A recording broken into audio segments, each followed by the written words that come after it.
U.S. core CPI rose 0.32%, 32 basis points month over month in July, the highest since January, with a 3.94 seasonally adjusted annual rate, according to Scotiabank and everyone else who's watching.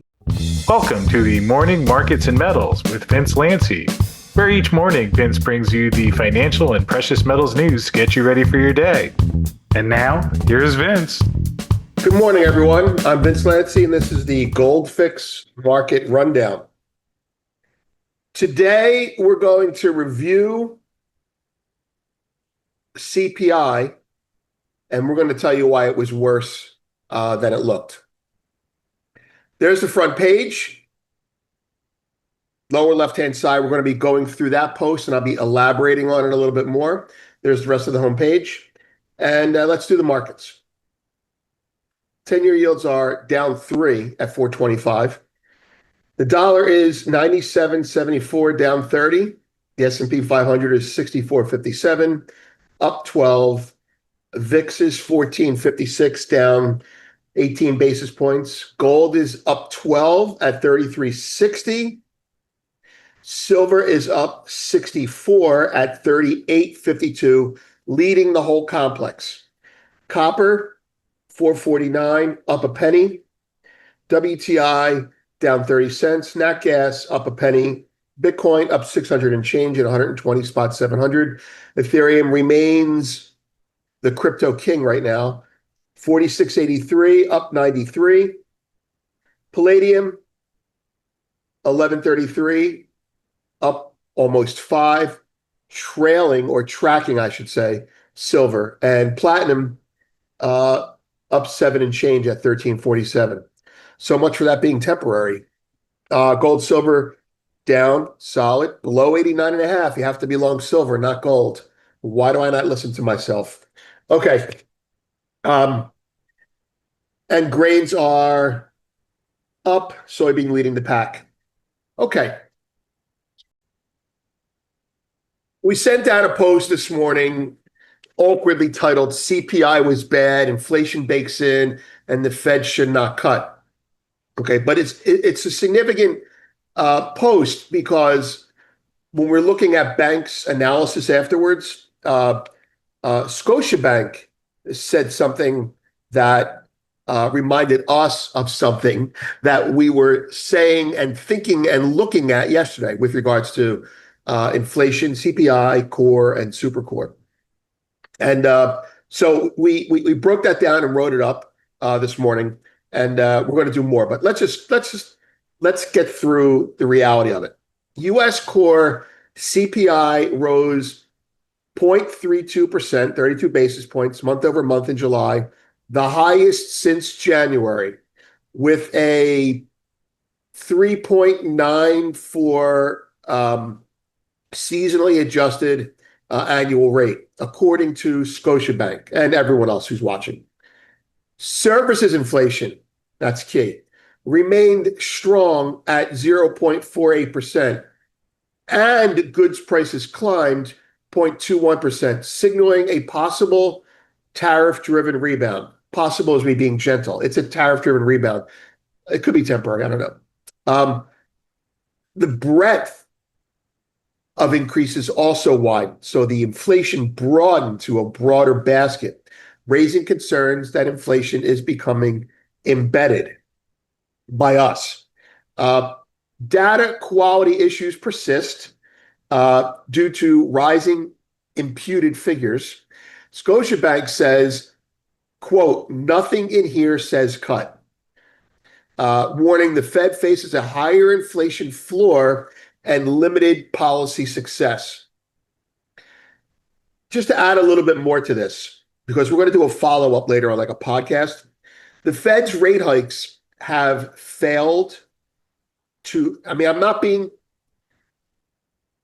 hyperbolic here.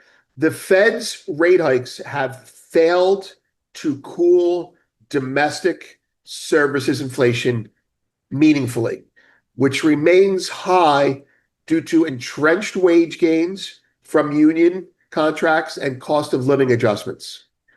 Goods inflation muted by oil releases, SPR, during Biden's administration, is now set to return as tariffs bite. Now, right now, the tariffs are being passed through. I mean, not passed through; they're being absorbed, right? Zero Hedge will tell you that, and they're right. But some things are not going to be passed through on, and it's usually the stuff that you need to buy. This combination of sticky services inflation that was never properly crushed, never properly crushed. I'll say it again. It was never properly dealt with the potentiality or the emerging goods inflation going back up is bad. It makes it harder. The structural floor of inflation is raising. And it makes it harder to push prices lower without severe job losses. So the whole balance between full employment and inflation, well, if you fight inflation, you get stagflation, right? Okay. So it leaves the Fed with limited ability to restore, I'm being kind, limited ability to restore pre-2022 price stability. Now, the full analysis is in the premium post titled CPI was bad, the Fed should not cut. Now, later on, we're going to go through more of this and tie it back to something we saw in 2022 and how it actually played out, unfortunately, the way we saw it in 2022. And that was this. When the Fed raises rates, I'll just give you very quickly. The Fed raises rates, it's supposed to help control inflation. Well, there's two types of inflation. There's goods and services. There's the stuff you buy, and there's people you pay to deliver it, right? Services and goods. Well, if you look at those two inflations, when the Fed raises rates, services inflation should be the one they have the most effect on because we import everything now. Services inflation is the stuff that you pay for locally. It's the guy who hangs the drywall. It's the cost of refinancing a house. It's the manicure that you get. Okay? It's the service charge on your credit card. When the Fed raises rates, it's supposed to control that inflation quicker, but it's not.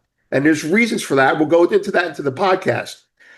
Instead, all during the decrease in inflation that we had, services inflation stayed sticky, but goods inflation dropped.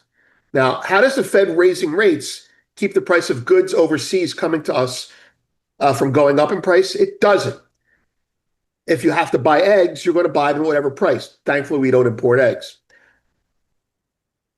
The reason goods inflation went down during that period, during the middle of Biden through now, is because we released SPR oil. If you get oil down in price, you can artificially drop, not artificially, but you drop the price of goods. They're made with oil. They use oil to transport them. And so our goods inflation was, let's just say our goods inflation was manipulated lower, tamped down. And our services inflation, we're struggling with. I want to go into more detail, covering core, super core, and the whole path that we saw back in 22, as actually we were alerted to it from something that Zoltan Pozar read. And so we went, all right, let's pay attention to that. So anyway, that's it. Again, that full analysis is in the premium post. CPI was bad.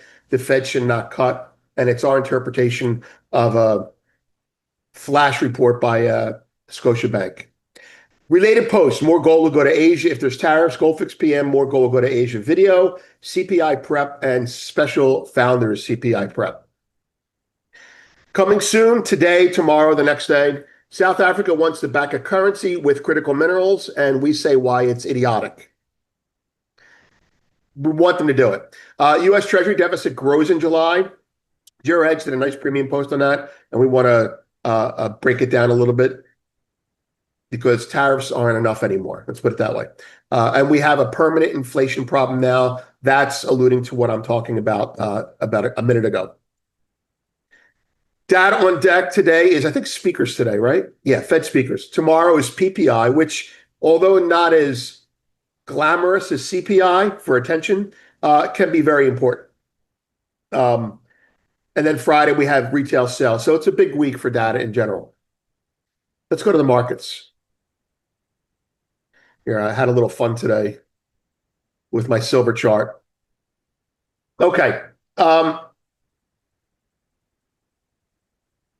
Let's hide that only for a second. Let's start with gold and get it over with. I hate gold. I hate it now. When you have a good idea and you don't make any money, it's really, really annoying. Okay. Here's gold. There's the trading range. There's the three lines, the two lines. We're in the middle of the range. That's the 50-day moving average. It's going nowhere. And that's it. Now, I really thought we were done. Like, after this day, when it opened, I said, okay, this is over. They're going to push it. I don't think, I'll give you the tape. The bullion banks are operating normally. They're selling, but they're not letting it drop anymore. Either that's because they've changed their perspective on risk. Their legacy risk is too big, or they have buying underneath. I don't know which it is, but it looks good. Now, silver. Okay, this is it's phenomenal. I was watching the markets last night, right after the tariff debacle, and I looked at gold and silver, and it had a bounce, and I said, okay, it's a dead cat bounce. Maybe we're going to have another sell-off. I don't know.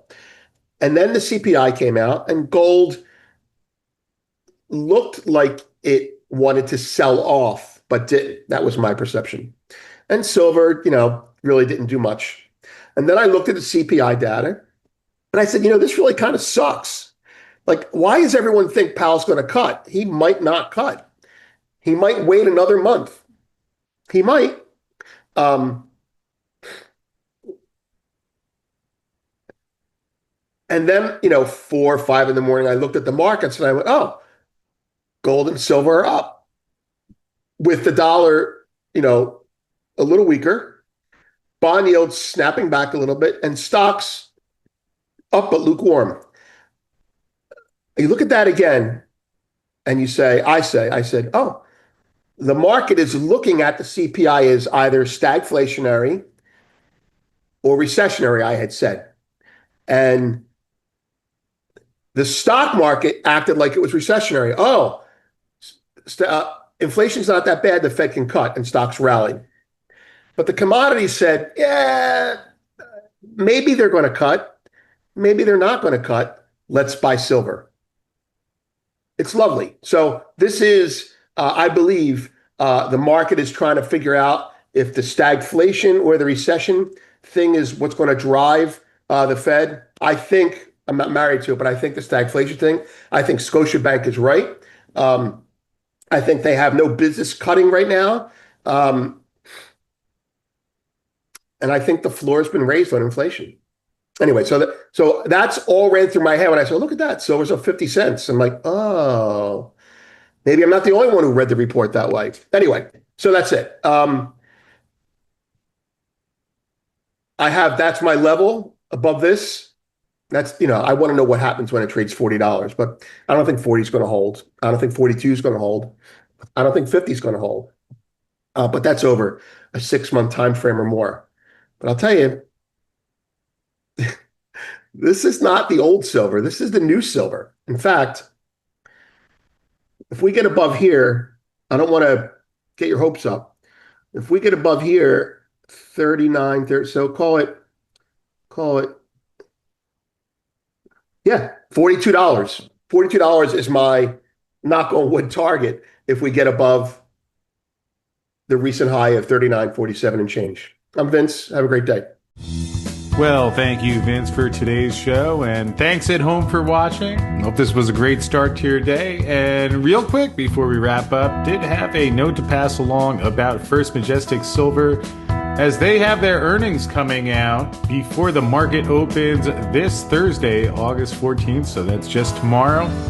And in addition to having the earnings pre-market, they will also be hosting a conference call at 11:30 a.m. Eastern, 8:30 a.m. Pacific. And here you can see the phone numbers to dial in. And also you can access this online by clicking on this link here, which is in the description field below. So certainly going to be exciting to see the results from First Majestic. Obviously they have Gato Silver incorporated fully now, and also the elevated silver price. So it will be great to see how the second quarter went. We'll find out just tomorrow. And again, the information for that in the description field below. Hope your day is off to a great start, and we'll see you again a little later.